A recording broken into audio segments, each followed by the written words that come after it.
రిలీజ్కు ముందు ఆ తర్వాత కూడా పైరసీ గురించి ఆలోచించాల్సిందే.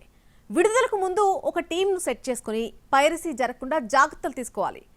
ఎన్ని ముందస్తు ప్రికాషన్స్ తీసుకున్నా బాధపడడం తప్ప పైరసీని ఆపడం ఎవ్వరి వల్ల కావడం లేదు. కన్నప్ప విజయం మంచు విష్ణుకు ఆనందం తీసుకొచ్చింది అనుకుంటే పైరసీ ఆవేదన మిగిల్చింది. ఎలాగో మీరే చూడండి. సినిమా ఇండస్ట్రీని పైరసీ భూతంలా వెంటాడుతుంది. సినిమా రిలీజ్ అయిన రోజే పైరసీ వచ్చేస్తుంది. మాస్టర్ ప్రింట్ తో రావడంతో సినిమాకు వెళ్లాలన్న ఆశను చంపేస్తోంది. థియేటర్స్ లో జనాలు ఉన్నా లేకపోయినా పైరసీ మాత్రం హౌస్ఫుల్ కలెక్షన్స్ తో ఆడుతోంది.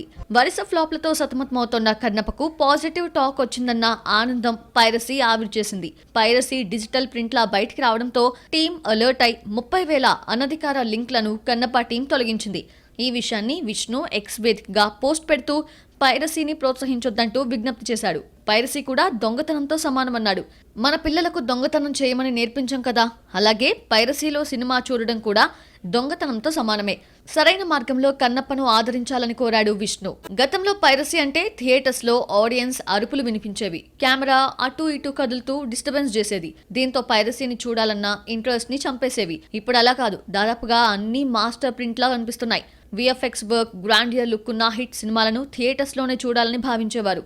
కానీ ఈ పెరిగిన టికెట్ రేట్లకు పైరసీతో సరిపెట్టేసుకుంటున్నారు.